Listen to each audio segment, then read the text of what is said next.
ಭಟ್ಕಳದಲ್ಲಿ 2 ವರ್ಷಕ್ಕೊಮ್ಮೆ ನಡೆಯುವ ಅಳವೆಕೋಡಿ ಮಾರಿದೇವಿಯ ಜಾತ್ರೆಯು ಬುಧವಾರದಂದು ಅದ್ದೂರಿಯಾಗಿ ಸಂಪನ್ನಗೊಂಡಿದೆ.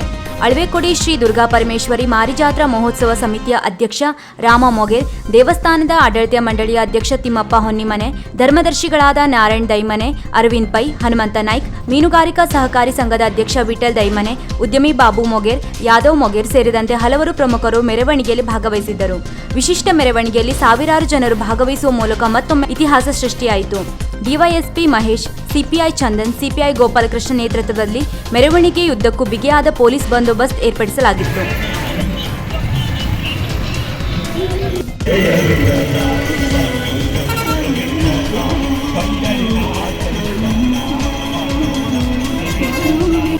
ವೀಕ್ಷಕ ಮಹಾಪ್ರಭುಗಳೇ, ನಮ್ಮ ಚಾನೆಲ್ ಅನ್ನು ಸಬ್ಸ್ಕ್ರೈಬ್ ಮಾಡಿ, ಶೇರ್ ಮಾಡಿ, ಪ್ರೋತ್ಸಾಹಿಸಿ.